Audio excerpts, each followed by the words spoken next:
My daughter's ashes had barely settled into the earth when her husband stood in my kitchen and told me to pack my things.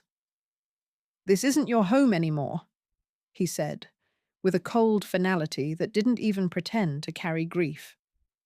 I remember looking at him, still wearing the same black dress from the funeral, my fingers trembling as I gripped the edge of the counter. He wasn't even trying to pretend that this was about logistics or space or moving forward. No, it was about erasure. And in that moment, I realized he didn't just want me out of the house. He wanted me gone from every piece of my daughter's life she had left behind. For nearly 3 years, I had been living with them, first as a guest when Ellen fell ill, then as a helper, then simply as a mother who could not leave her child as cancer hollowed her out with quiet cruelty. I cooked for them, cleaned the house, managed medications, sat through appointments, and stood as silent witness to the slow fading of someone I had brought into the world. And when she died, just 34 years old, curled in pain on that hospital bed, I stayed, because I could not yet step away from the echo of her voice in these rooms. I stayed because her children still needed breakfast and homework help and someone to braid their hair. I stayed because I didn't know how to leave the only place where she had last existed. But Tom, her husband, my son-in-law, had other plans, and he wasted no time in making them known. "I think it's best you start making arrangements," he had said that evening, just days after the funeral, while my daughter's clothes still hung in the closet and the scent of her lotion still clung to the bathroom towels. "You've done enough. I'll manage now." The words sounded polite, even grateful on the surface, but the subtext was clear and cold. He no longer needed me, or perhaps, more accurately, he never had. With Ellen gone, the inconvenience of my presence outweighed whatever sliver of gratitude he might have once felt. I tried, at first, to stay calm. I asked him where he thought I would go, what he expected me to do. He didn't offer answers, just shrugged and said, "You're smart. You'll figure it out." What he didn't know, what he couldn't have known, is that I had already figured out far more than he realized. Long before Ellen died, long before the funeral, long before he handed me that verbal eviction wrapped in false civility, I had seen the signs, the late nights, the unexplained charges, the sharp way he spoke to her when he thought I wasn't listening, the phone calls he took outside, always out of earshot. And Ellen, though she never said it directly, had given me fragments of truth. She once confessed, through dry lips and downcast eyes, that she didn't trust him with the children if something were to happen to her. She said it like a whisper, as though speaking it aloud would make it more real. So I began documenting, quietly, diligently, not out of suspicion, but out of love. I kept notes of dates and times, of receipts and remarks, of hospital visits he missed and caregivers he shortchanged. I made copies of legal forms, of insurance policies, of the last version of Ellen's will that she had updated just 4 months before she passed. A will that, unbeknownst to Tom, left guardianship of the girls and significant financial oversight to me. I didn't confront him then. I waited. And now, as he stood in the house, Ellen and I had filled with care, with lullabies and late-night whispers and the smell of fresh bread cooling on Sunday mornings, I understood that I was not just mourning a daughter. I was preparing for war. He expected me to grieve quietly, to shuffle out the door with my suitcase and disappear into the periphery of their lives. But I had buried my child. I had held her hand as the machines slowed and silence swallowed the room. I had kissed her forehead and promised to protect the only things she had left behind. And I do not break my promises. The next morning, I didn't pack. I made coffee. I helped the girls get ready for school. I kissed their foreheads and watched their backpacks bounce down the driveway. And then I went to the attorney. Mr. Abrams had been Ellen's lawyer since before her diagnosis. He had drafted the original will and, more importantly, had overseen the changes she made after her third round of chemo. The changes she had signed in my presence, fully alert, fully lucid, and painfully aware that her time was no longer measured in years, but in months. He greeted me with quiet solemnity and didn't need me to explain why I was there. "Does he know?" he asked. "Not yet," I said. "But he will." He opened a file from his drawer, Ellen's file, and handed me a copy of the amended will. It was clear and binding. Guardianship of both girls was granted to me in the event of Ellen's death. A trust fund had been established for their education and care, to be administered under my oversight. The house, though jointly owned by Ellen and Tom, had clauses that allowed me to remain, especially in light of my role as guardian. In short, I had more legal footing than Tom could have ever anticipated. Still, I didn't strike immediately. I knew men like Tom. I knew how they moved, with entitlement and impatience, thinking that momentum was strength. I let him believe, for another week, that I was considering my options. I let him speak to me as though I were a burden. I let him glance at my hands with the smug assumption that they were empty. And then, on a Wednesday morning, when the girls were at school and the house was quiet, I placed the will on the kitchen table. Open, highlighted, unmistakable. When he came in from the garage and saw it, his face paled. "What's this?" he asked, his voice cracking slightly, the first fissure in his confidence. "This," I said calmly, "is the last legal statement your wife ever made. It names me as the girl's guardian. It grants me oversight of their well-being, and it allows me to remain in this house for as long as I see fit." He stared at the paper as though it might burst into flames. She didn't. "She did," I said. "She was clear. She was in her right mind. And I was there when she signed it." He sank into the chair across from me, his shoulders sagging under the weight of a truth he could no longer outrun. I stood, walked to the sink, poured myself a glass of water. "I'm not going anywhere," I said, turning back to face him. "But we'll see." Because that was the beginning, not of my exit, but of his, and I had only just begun. He didn't say a word for the rest of that day. I think the silence stunned him more than any argument could have. It settled over the house like fog, thick and impenetrable, curling under door frames and along the walls where Ellen's photos still hung, smiling, soft-eyed reminders of who had once tied us together. He didn't eat dinner. He didn't come down to watch television or glance at the mail I left on the table out of habit.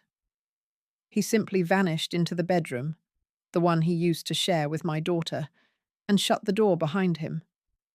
I suppose some people would call that guilt, but I didn't see it that way. I saw fear. I had known Tom for over a decade, since the day Ellen brought him home. A skinny young man in a borrowed blazer with too much cologne and a handshake that didn't meet your palm. Back then, I'd told myself not to judge too quickly. People grow. They mature. And maybe love sees something the rest of us miss. Ellen had glowed around him, or perhaps she'd simply wanted to. She was always the softer one, my daughter. Gentle in ways I never learned to be, always assuming kindness in people until they proved otherwise. Even after the diagnosis, when Tom had begun pulling away, not obviously, but in small, steady steps, she had defended him. "He's just scared, Mom," she'd said one night, after he missed a treatment appointment for the third time. "He's trying. He just doesn't know how." But trying isn't the same as showing up. And now, with Ellen gone, his efforts had evaporated altogether. The girls, Rachel and Ivy, were 10 and 7 when their mother passed. Rachel had inherited her mother's calm, her sense of quiet attentiveness, while Ivy had Ellen's spirit, her fire, that stubborn little chin lifted defiantly when she felt wronged. They didn't understand the intricacies of guardianship or real estate or wills. All they knew was that Grandma made breakfast every morning, walked them to the bus, helped with math homework, and sang them to sleep when the nightmares crept in. I wasn't some accessory to their care. I was the one keeping their world from fracturing further. When Tom resurfaced the next morning, his tone had changed. He didn't speak of packing or moving on. Instead, he asked vague questions about the legal terms in the will, how long the arrangement was supposed to last, whether there was any flexibility. I answered every question with the measured patience of someone who had already rehearsed the conversation in her mind a dozen times. "There is no expiration date," I said. "The arrangement lasts as long as the girls need me, or until they're old enough to decide for themselves. That's what Ellen wanted." He nodded slowly, lips pursed, eyes darting like a man measuring a room for exits. Then came the first passive-aggressive gesture.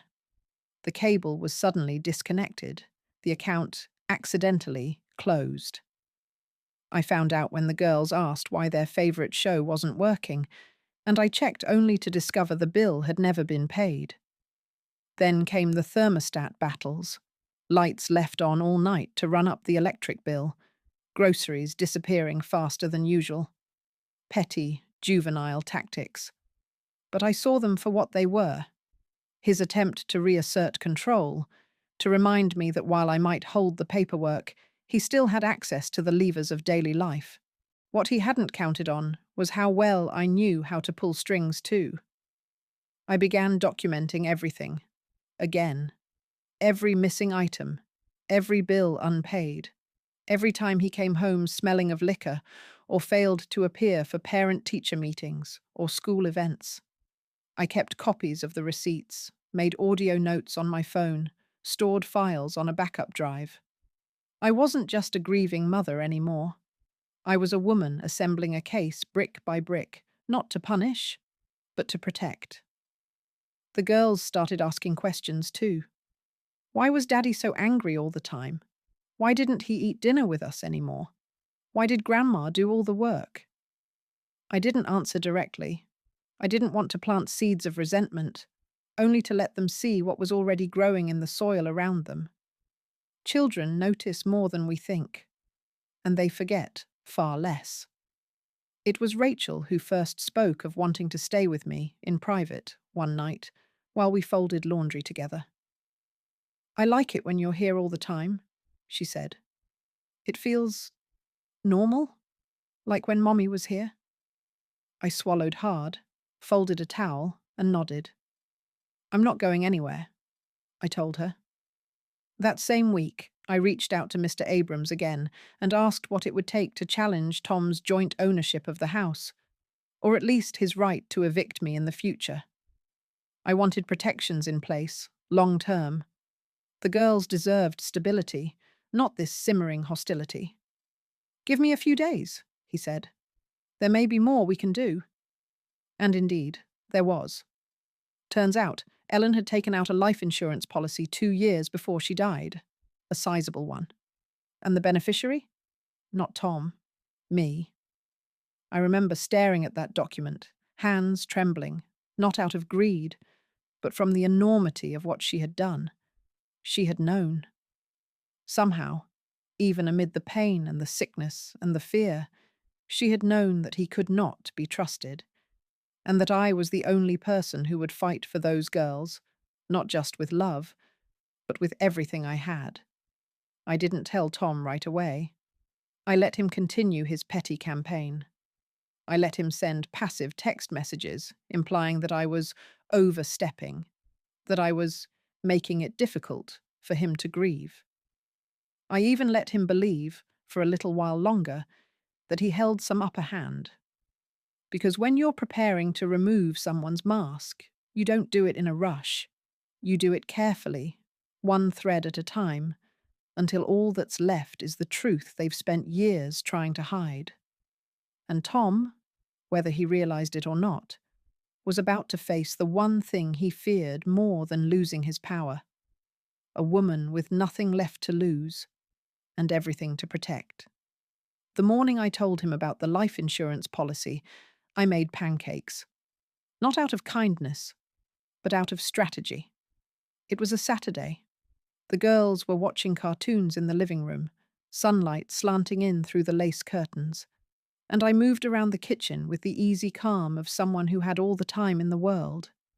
I wanted him off balance. I wanted the reveal to feel like a passing comment, not a confrontation. Because that's how you corner a man like Tom, not with volume or outrage, but with control so precise it tastes like politeness. He wandered in late, unshaven, still in the same sweatpants he'd worn the night before. He muttered something about coffee, reached for the pot, and sat down at the table without looking at me. "I spoke with Ellen's lawyer again," I said, as I slid a plate in front of him. "About the life insurance." His fork paused mid-air. "What insurance?" he asked, cautious, but trying not to sound alarmed. "The one she took out in her name 2 years ago. Did you not know about it?" I saw the flicker in his eyes, a flash of something sharp and cornered, and then he recovered. "Number she never mentioned it to me."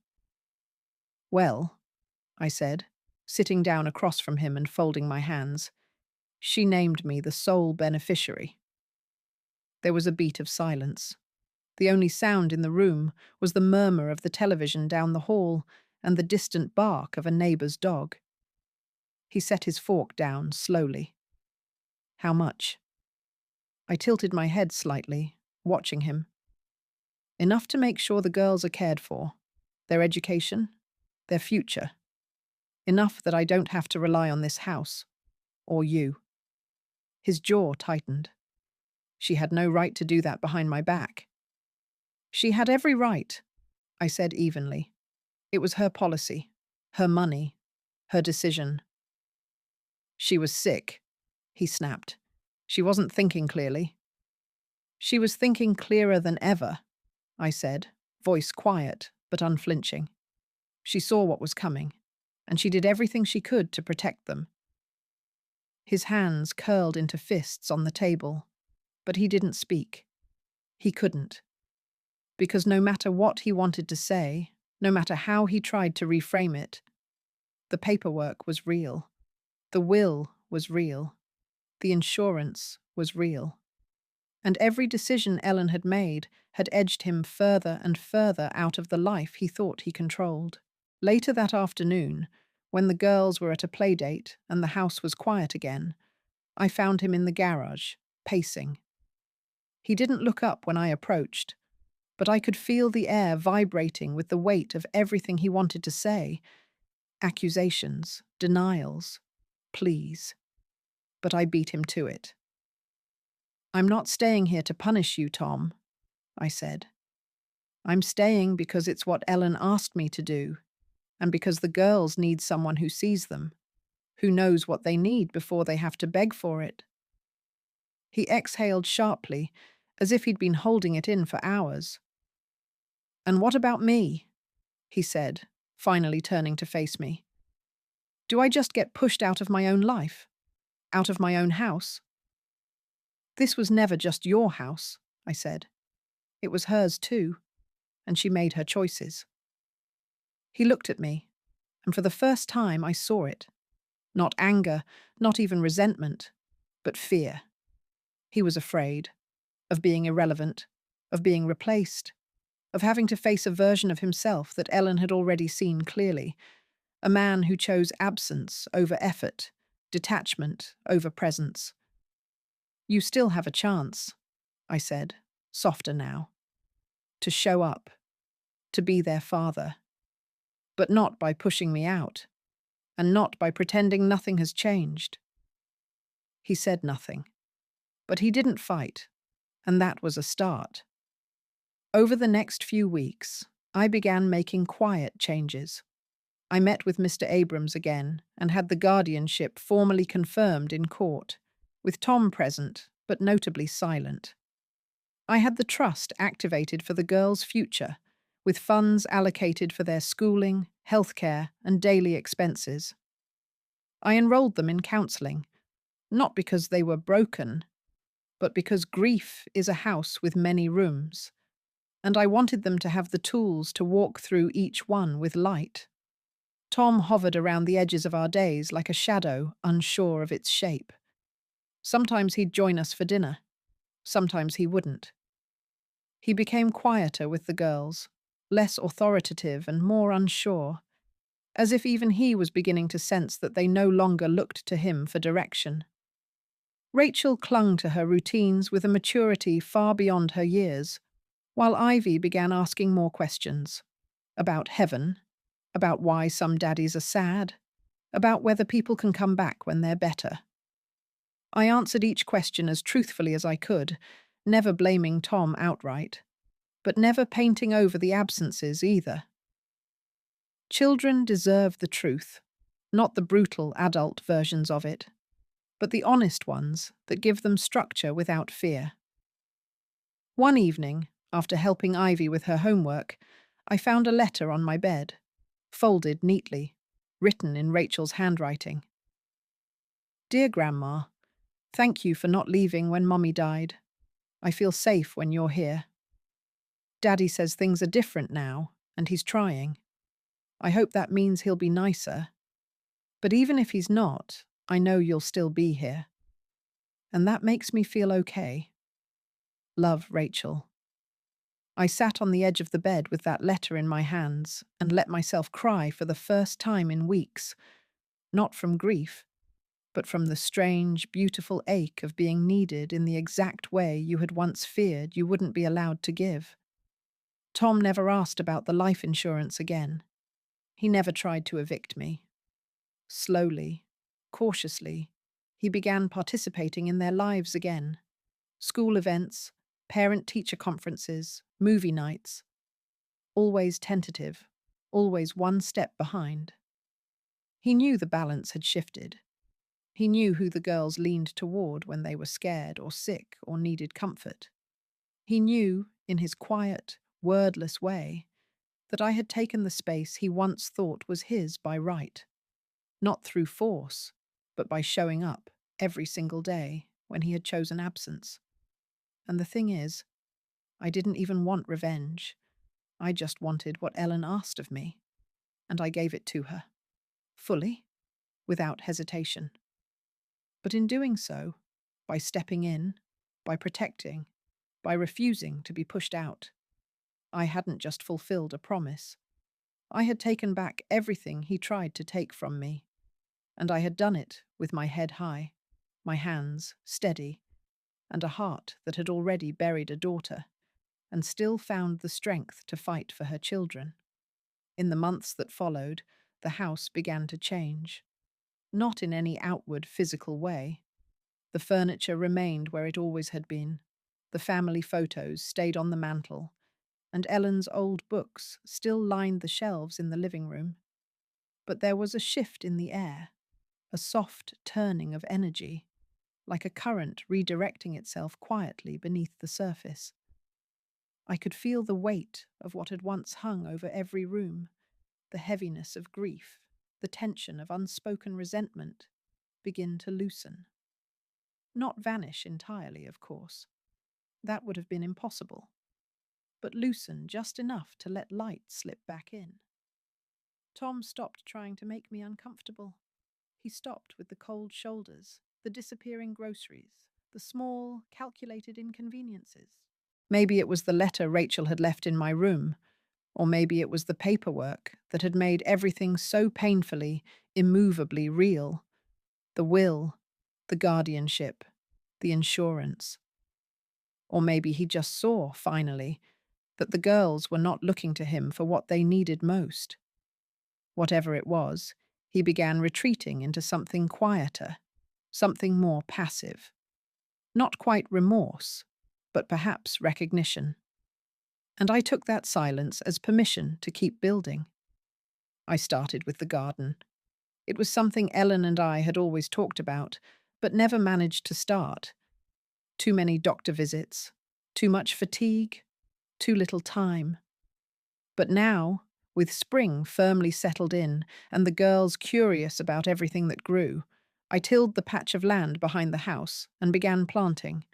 Tomatoes, cucumbers, wildflowers, lavender for the bees. Rachel helped me label the seed packets with neat handwriting, while Ivy tried to dig with a soup spoon when she couldn't find the small trowel. It was messy, slow, imperfect work, but every weekend we returned to it, coaxing life from the soil like a promise we had made to the future. Tom watched from a distance at first. He'd glance through the kitchen window, coffee in hand, occasionally stepping out to ask how it was going, but never offering help. That was fine. I didn't need him there. I only needed him not to get in the way. And in time, I realized something. The less I pushed, the more he yielded. Not in apology, not in some grand act of contrition, but in small ways. He started picking up groceries without me asking, leaving receipts tucked under the fruit bowl. He took the girls to school when I had an early appointment. Once, when Ivy got sick in the middle of the night, I woke up to find him already in her room, wiping her forehead with a damp cloth. These were not the actions of a reformed man. I wasn't naive enough to think that.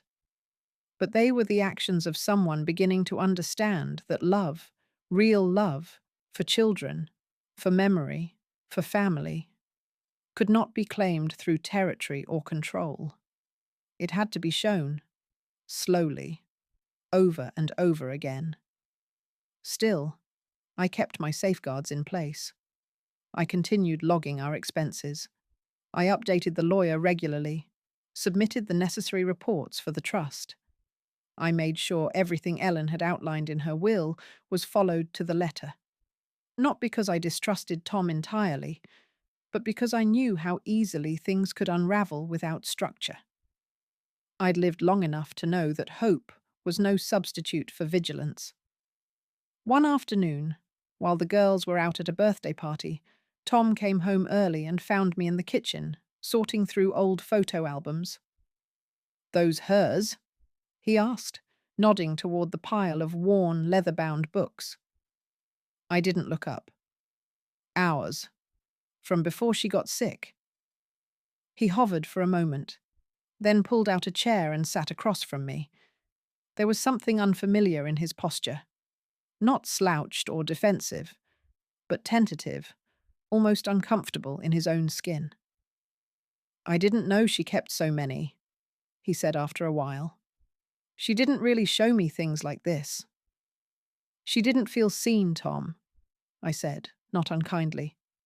"Not for a long time." He nodded slowly, as if he already knew. "I was scared," he said. "When she got sick. I didn't know what to do with it. I didn't want to watch her disappear." "She wasn't asking you to fix it," I said. "She was asking you to stay." He looked away, and for a moment I thought he might say something else. But instead, he stood and walked to the sink, rinsed his coffee cup, and left without another word. That night, I found one of the photo albums left on the kitchen table. The one with Ellen's childhood pictures, the ones of her in Halloween costumes, asleep in the back seat during road trips, laughing on the beach in a too-big sun hat. He had bookmarked one of the pages with a torn corner of paper. It was a photo of Ellen holding Rachel as a baby. Tom beside her, smiling awkwardly, young and tired, and clearly unsure of himself. I didn't know what it meant, that folded corner, but it felt like something close to an apology. Summer came, and with it, a slow rhythm that began to feel almost livable. The girls laughed more easily. Ivy's nightmares lessened. Rachel started writing stories in a spiral-bound notebook she guarded like treasure. The garden flourished.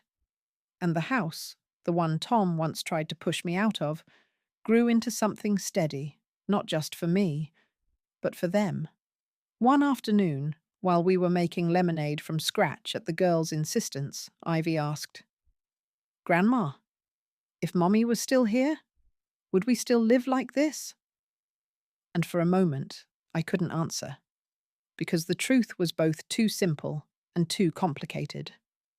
"No, sweetheart," I said finally, "but I think she'd be happy we're all together." Tom, who had just walked into the room, paused. He didn't say anything. He just nodded. Then he poured himself a glass and quietly left the room, and I realized then that I had taken everything he thought was his to control, not through force or manipulation or revenge, but through love and presence and unshakable purpose. The girls looked to me. The house belonged to their laughter, to their drawings on the fridge, to the memory of Ellen stitched into every cushion and floorboard. The legacy he thought he could rewrite had simply settled where it belonged. With me. I hadn't planned to win, but I had. Because I stayed. And staying, it turns out, was the most powerful thing I could have done.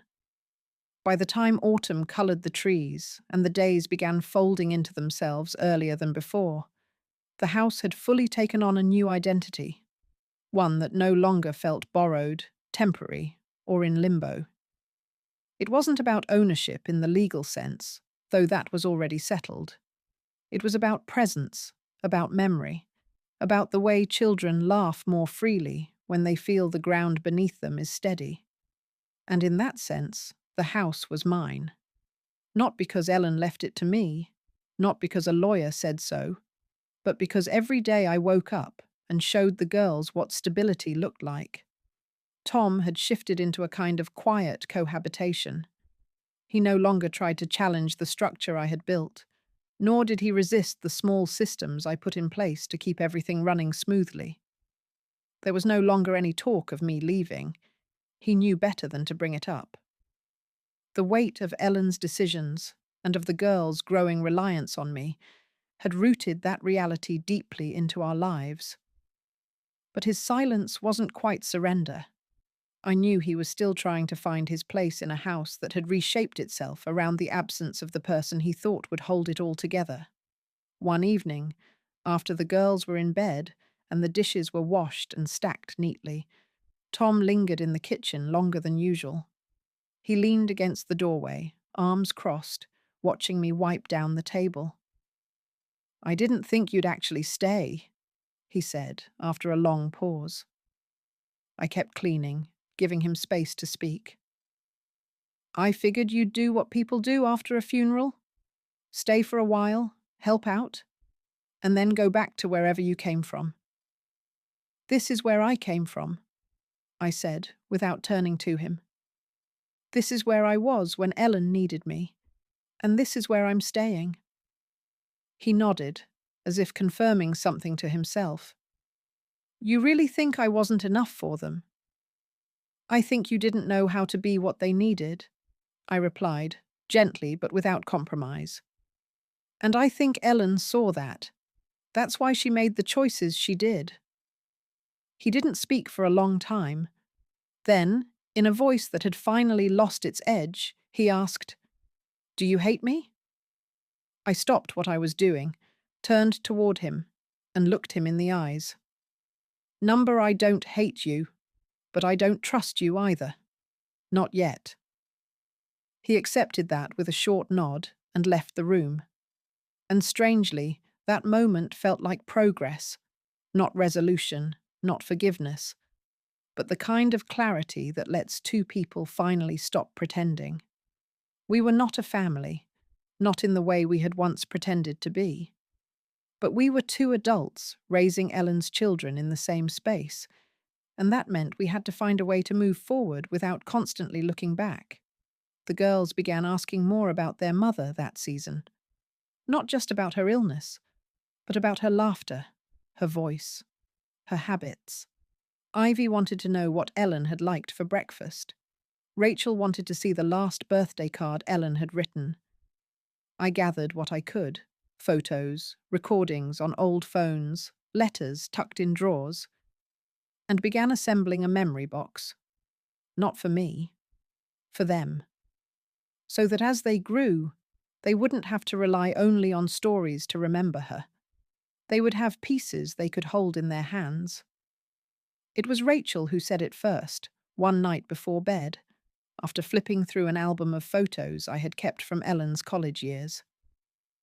"I think she'd be proud of you, Grandma," she whispered, eyes half closed against the weight of sleep.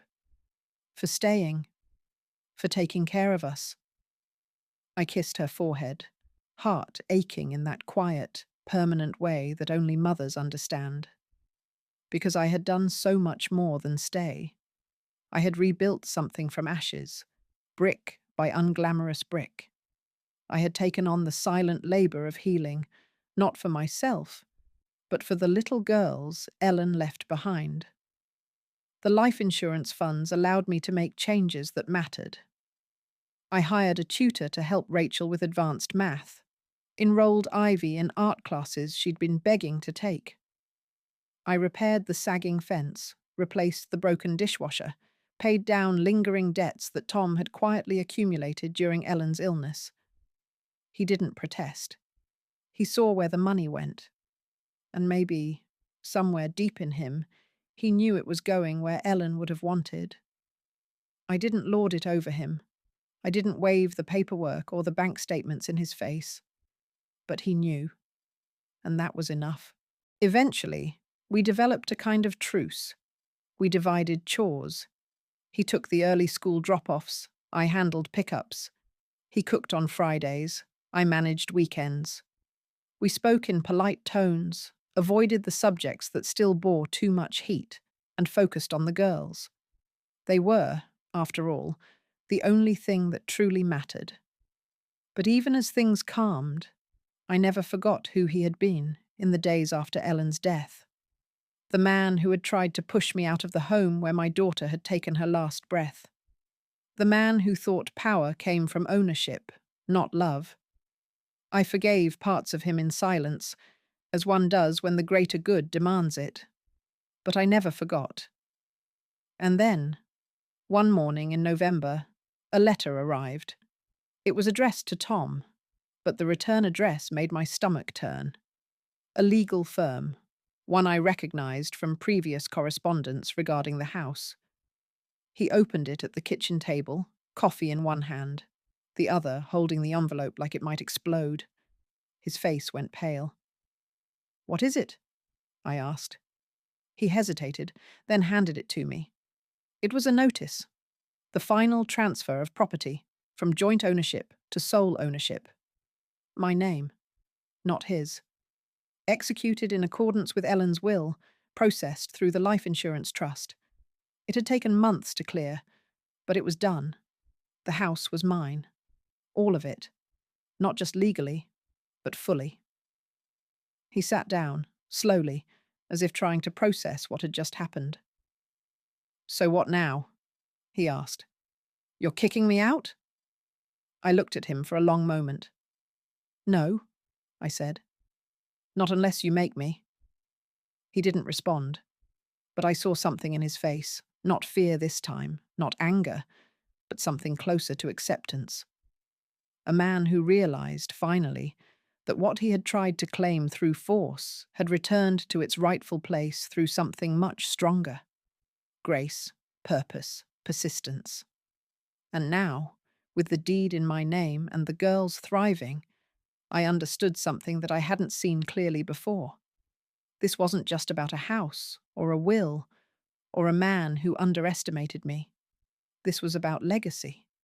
And Ellen's legacy was no longer vulnerable, because I had taken it back, and I had no intention of ever letting it go again. With the deed in my name, and the last legal strings quietly untangled, a calm settled over the house that hadn't existed since long before Ellen passed. It wasn't immediate. Grief rarely allows for anything swift or linear.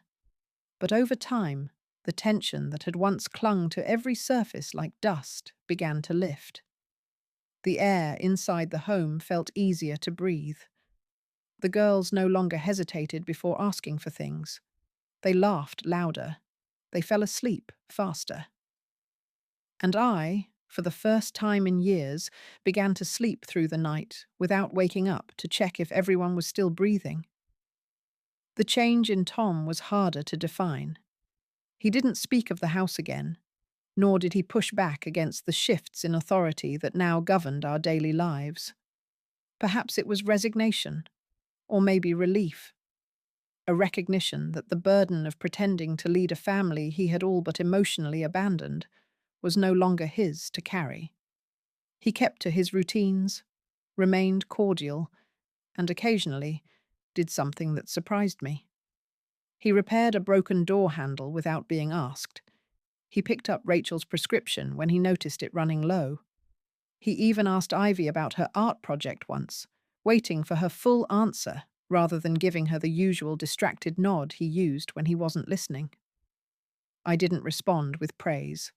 I didn't offer him validation. I simply took note of it and continued doing what I had always done. Showing up, day after day, building the world Ellen had hoped her children would grow into. One that didn't depend on the presence of men who arrived when convenient and disappeared when needed most. Still, I found myself thinking about Ellen more frequently in those months, not just in the aching, familiar ways, but in new ones, with clarity. I remembered small things, how she used to hum while brushing her teeth, how she cut sandwiches into triangles even when the girls didn't ask, how she once stayed up all night sewing Rachel's Halloween costume because Ivy had cried when she couldn't have the same. It wasn't just that I missed her. It was that I wanted her to see how much of her was still alive in her children. In the way Rachel paused before speaking, weighing her words with care, or the way Ivy argued with logic sharper than any adult's when she felt someone had been wronged. Sometimes, after they went to bed, I would sit in Ellen's old reading chair, the one tucked into the corner of the living room with the worn upholstery and the small throw blanket folded neatly over the back, and close my eyes, imagining her sitting across from me, cup of tea in hand, that familiar expression of quiet amusement on her face. In those moments, I didn't cry. I simply let the silence fill the room, not as a void, but as a presence, as if she was there, as if she approved. The girls began calling the house ours without realizing it. When Ivy invited a classmate over, she announced proudly, "This is the house where me and Grandma and Daddy live. Not Dad's house. Not Mommy's old house. Just ours." That one word, uttered without hesitation, held more weight than any signature on a deed. It told me everything I needed to know about the world I had rebuilt. One Friday afternoon, a letter arrived from Ellen's old oncology clinic. I had thought all correspondence had stopped long ago, but this was something different. Not a bill, not a reminder, but a short, handwritten note from one of her nurses. She had been going through old files and found a sealed envelope addressed to me, in Ellen's handwriting, tucked into the back of a folder. She didn't know why it hadn't been given to me earlier, but she felt it was important I receive it. My hands shook as I opened it. The paper was delicate, the ink slightly faded, but the words were unmistakably hers. "Mum, if you're reading this, then I'm gone. And I'm sorry. I wanted more time. I wanted you to see the girls grow up with me by their side. But if I can't be the one raising them, then I want it to be you. I want them to feel safe and strong and loved in the ways only you can give. I know Tom may not understand that. I know he'll resist. But I trust you to stand firm, to protect them, even from him if you must. Thank you for always showing up, even when it hurt. Please don't ever doubt how much I love you. Reading her words was like stepping into a memory I hadn't dared hope existed. One final, quiet confirmation that I had done exactly what she had asked. That I hadn't just survived the aftermath of her death, but had lived her legacy in the most meaningful way possible. That evening, I made her favourite dinner, rosemary chicken and roasted potatoes, and set the table with care. Rachel noticed the extra place setting and asked, "Is someone coming over?" "No," I said, smiling gently. "I just thought it might be nice to remember Mommy while we eat."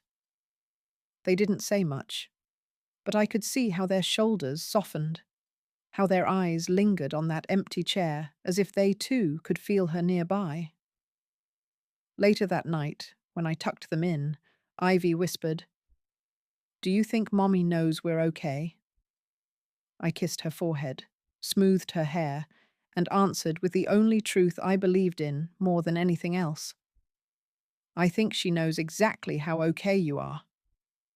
And as I turned off the light and closed the door behind me, I felt something settle inside my chest. Not closure, not finality, but something far more sacred. The peace of having kept a promise no one else could have made, or kept, or carried through to the end. Winter came in quietly that year, with early dusks and slow-moving mornings, the kind of cold that seemed to deepen not just the air, but the pace of life itself. I welcomed it, in a way. The stillness gave me space to breathe, to reflect without being pulled in a dozen directions, and to watch the girls grow into themselves with a steadiness I had once feared would be impossible after Ellen was gone. Their grief had softened, not disappeared, but shaped itself into something manageable, something that didn't overshadow every joy, but lived beside it like a shadow you learn to walk with instead of avoid. The routines we had built were no longer temporary scaffolding. They had become our lives. Rachel began violin lessons at school and practiced every evening with such quiet intensity that I often stood in the hallway, listening through the door, not wanting to interrupt the beauty of her effort.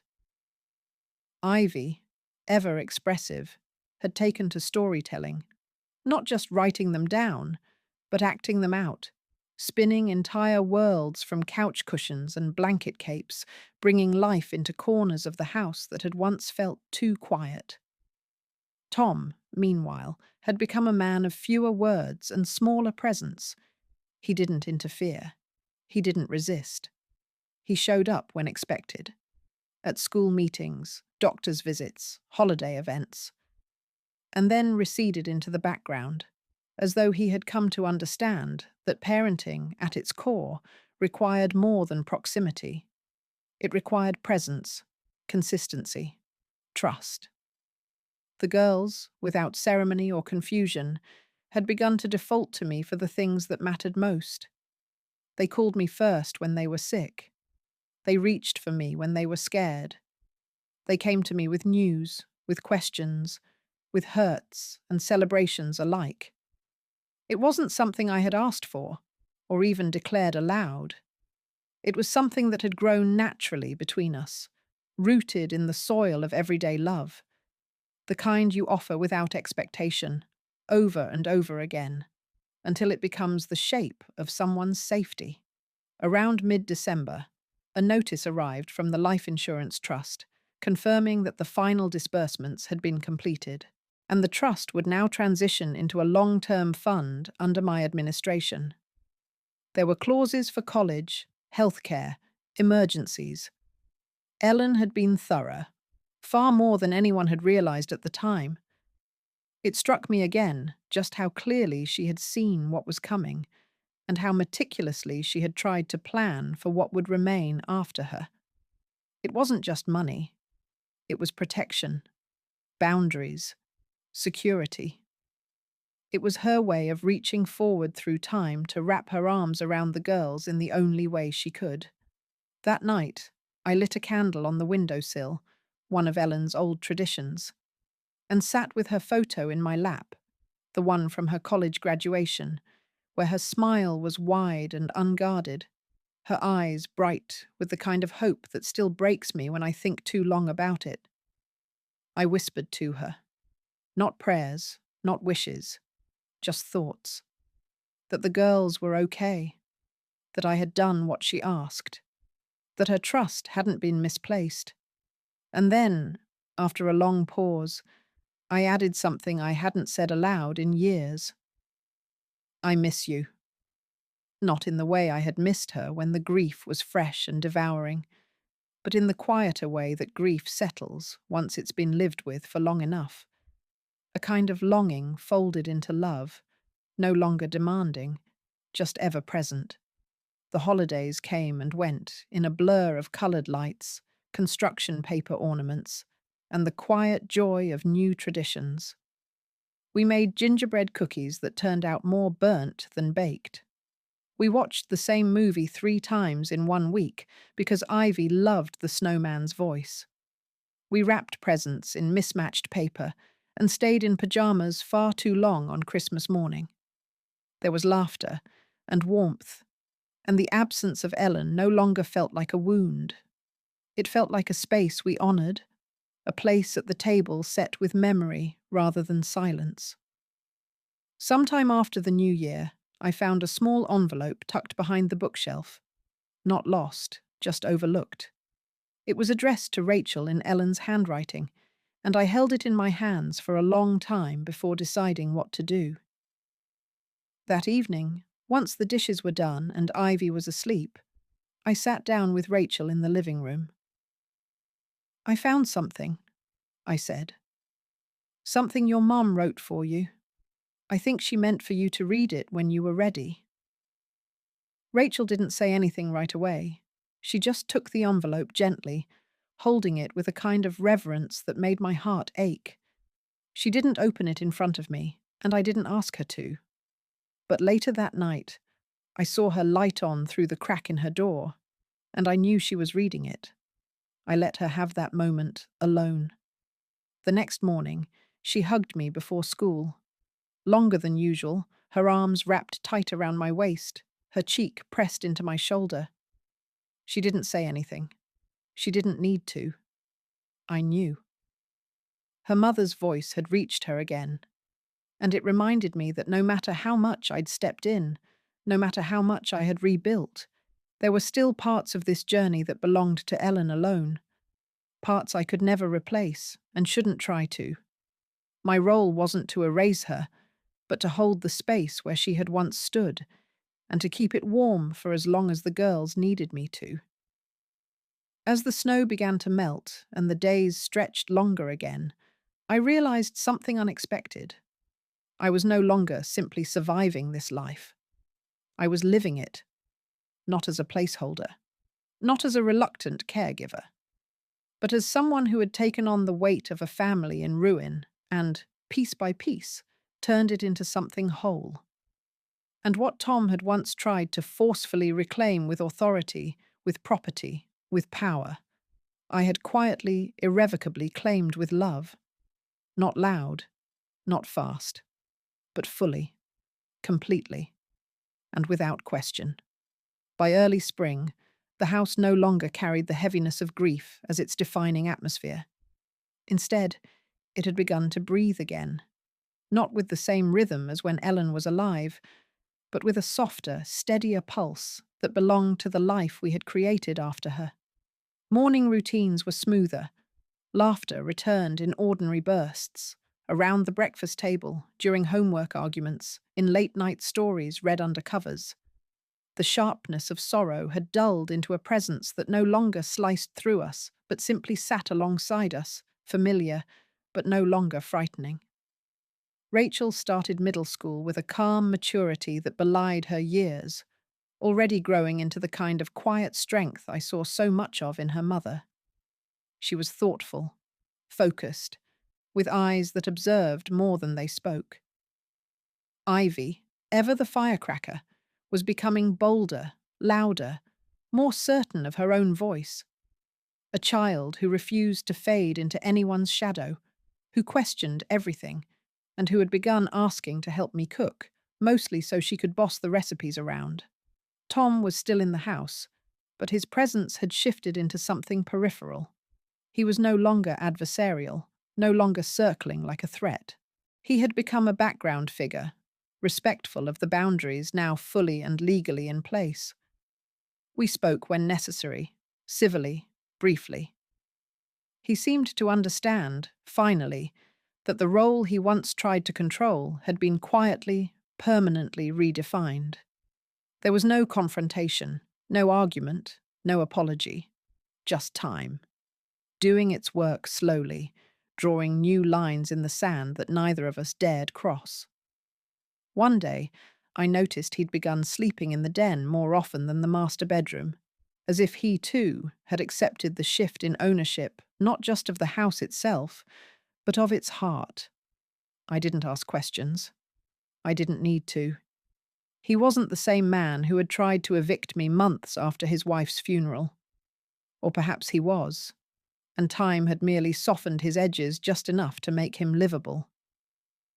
We had settled into a kind of unspoken understanding, not peace, not friendship, but a quiet coexistence grounded in shared responsibility for the girls. And that, in its own way, was enough. Around that time, Rachel was assigned a school project on family history. I helped her dig through old photos and birth records, walking her through stories of my parents, of Ellen's childhood, of holidays, and small moments I hadn't spoken about in years. Ivy, naturally, insisted on doing her own project, which involved interviewing me about the past and drawing increasingly abstract portraits of our family. In one of them, she drew herself as a lion and me as a tall tree. I asked her why, and she shrugged with a grin and said, "Because I climb on you when I don't know what else to do." It made me laugh, but it also made something inside me ache, in that tender, wordless way you only feel when you realize a child has seen you more clearly than most adults ever could. The girls didn't call me Mom. They never had, and I never asked them to.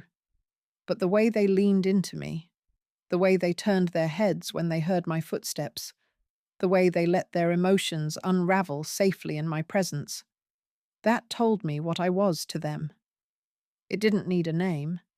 It lived in the spaces between words.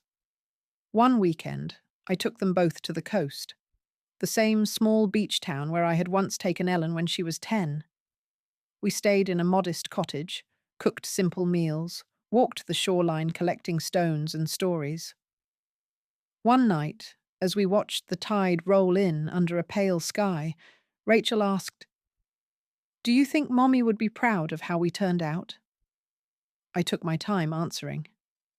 "I think she'd be proud of how strong you are, of how you love each other, of how you laugh. And I think," I said, brushing the hair from her forehead, "she'd be proud of how you kept growing, even after everything changed." Ivy added, "I think she'd be proud of you too." I didn't answer that. I couldn't. Not because I didn't believe it, but because it hit deeper than I expected, in a place I hadn't touched in a long time. When we returned home, the house felt even more ours than before. Lived in, warmed by memory and new beginnings, no longer a place of transition, but of becoming. I began making small updates, not out of ownership, but out of love. I painted the hallway, fixed the loose kitchen tiles, planted new tulips by the porch. Not once did Tom question it. He knew. This was no longer just the house where his children lived. It was the house where they were being raised. By me. There were still traces of Ellen everywhere, but they no longer brought pain. Her handwriting on an old recipe card, her favourite scarf hanging in the hall closet, the garden she once planned but never planted. These things now felt like echoes of a voice that hadn't truly left. I didn't preserve her presence in glass. I let it live, breathe, blend into our days like sunlight warming the corners of familiar rooms. As the season turned again, I realized that what I had built here wasn't revenge, and it wasn't just survival. I hadn't taken everything from him, though those were the words I once used when I made my vow to stand my ground. What I had done was reclaim everything that mattered: safety, belonging, love, and placed it back where it belonged. Not in his hands, not in the house, but in the lives of the girls Ellen had trusted me with. And that, more than any courtroom, any document, any deed, was the truest justice I could ever have hoped to give her. It had been a year since Ellen's death when the anniversary finally arrived, quiet and heavy, like a fog that rolls in without warning. The girls didn't speak much that morning, as if even their young minds understood that certain days carry their own gravity.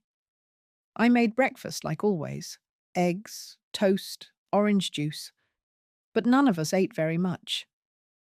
Ivy pushed her food around her plate.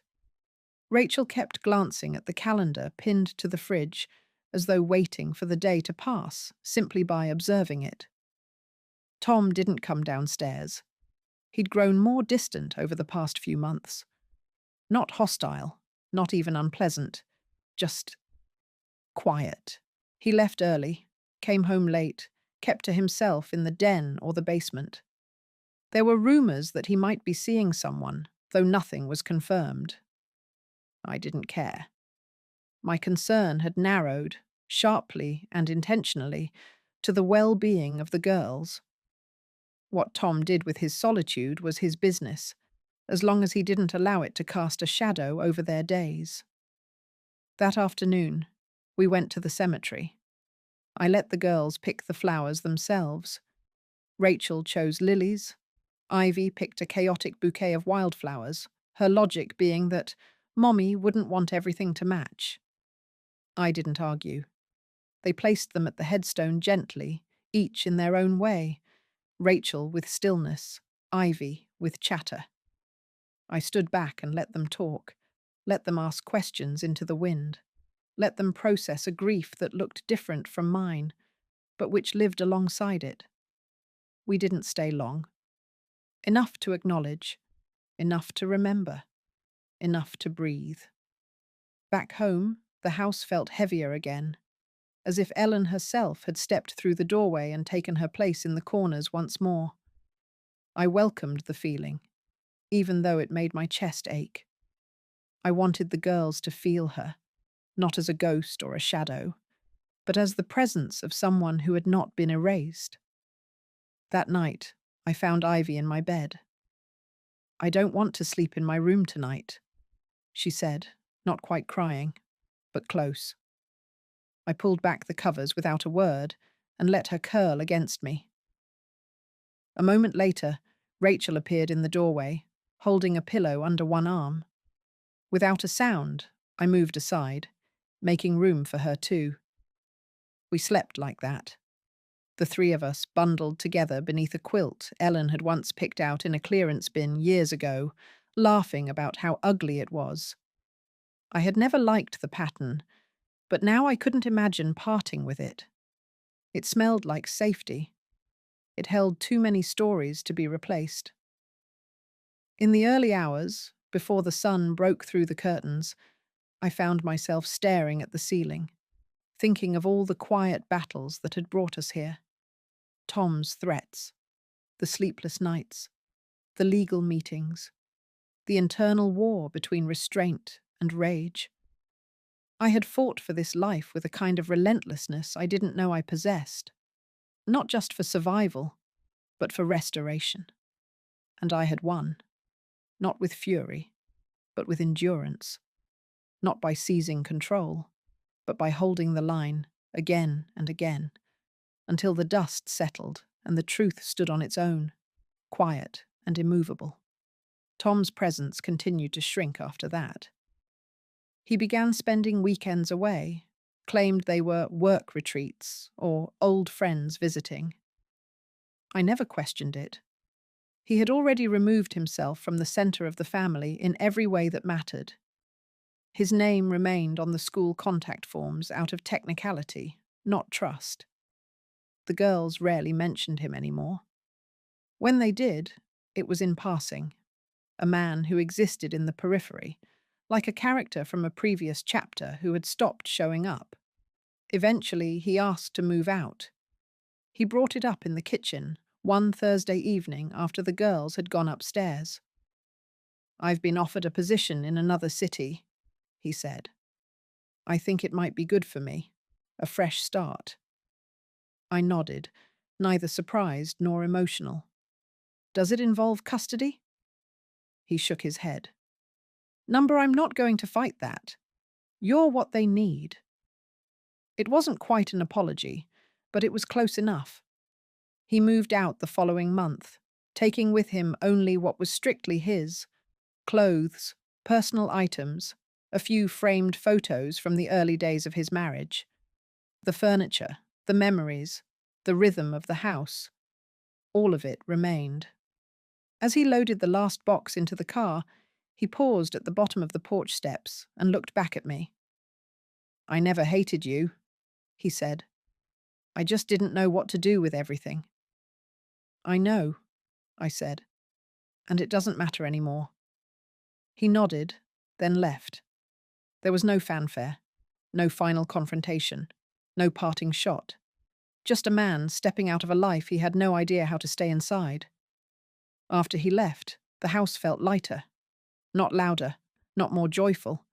That had already returned long ago, but freer, like a space that finally matched the life it contained. The girls adjusted with surprising ease. They asked where he'd gone. I told them the truth in terms they could understand. They didn't cry. They didn't celebrate. They simply adapted, as children do when the people around them give them permission to feel what they feel without expectation. That summer, Rachel wrote an essay for school titled "The Person Who Holds My World Together." She didn't show it to me, but her teacher sent a copy in a note of quiet admiration. The first line read, "Some people think you need a title to be a parent, but love makes its own names." I folded the letter carefully, placed it in the same box where I kept Ellen's things, and sat with the understanding that I had not just kept my promise to my daughter. I had built something she would have recognized, something she would have called home. By the time the second autumn came around, the season no longer carried the sting of endings, but rather the quiet, golden calm of things that have fully taken root. The girls had grown, not just taller, but more certain, more themselves. Rachel's hair was longer now, usually tied back in the same loose braid Ellen used to wear when she was thinking. Ivy had taken to wearing mismatched socks every day, declaring it her personal rebellion against boring. They bickered sometimes, of course. They slammed doors and rolled their eyes and tested boundaries like any children would. But underneath the ordinary turbulence of growing up, they were stable, secure, and deeply loved. And they knew it. The house no longer felt like something we were borrowing from the past. It had become, unmistakably, our own. The cracks in the hallway were patched, the bookshelves rearranged to hold the girls' growing collections, and the kitchen, once the quiet backdrop to Ellen's illness, had turned into a lively space full of smells, chatter, and half-finished homework. We had made something new here, not by erasing what had come before, but by living so fully in the aftermath that it became something whole again. Tom hadn't returned. After his move, he'd made a few efforts: a birthday card, a brief call, an awkward holiday video message. But the girls responded with polite distance. They had already let go of the version of him they had once waited for. And I didn't stop them.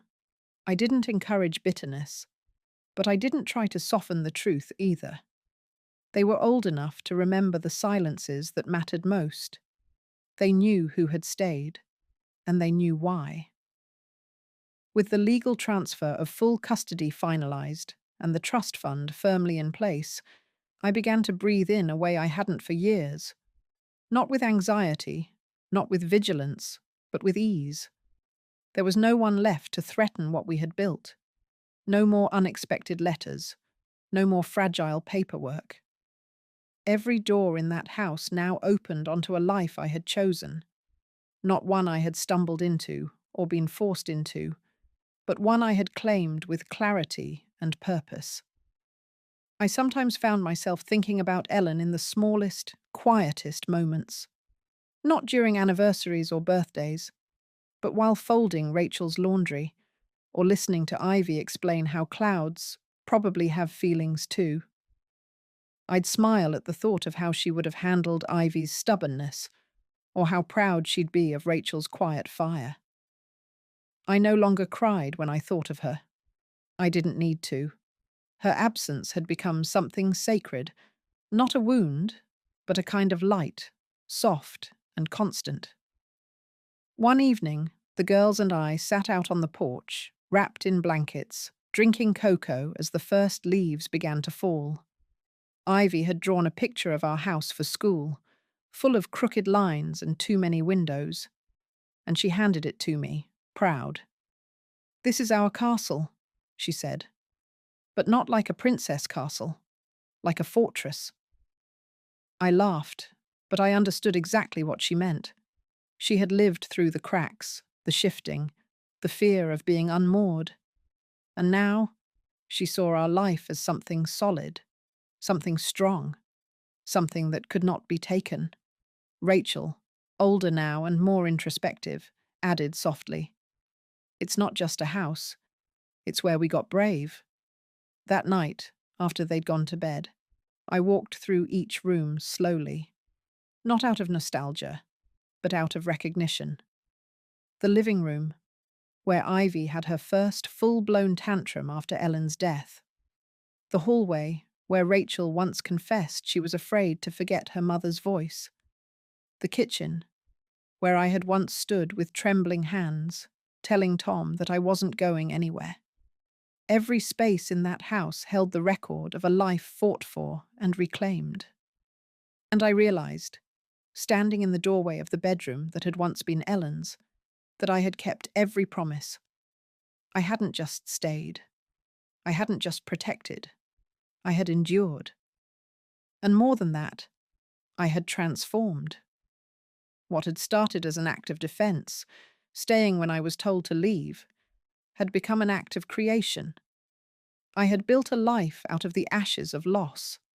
I had taken everything he thought I would surrender, the house, the children, the legacy, and turned it into something that couldn't be taken again, not by legal force, not by threats, not by neglect.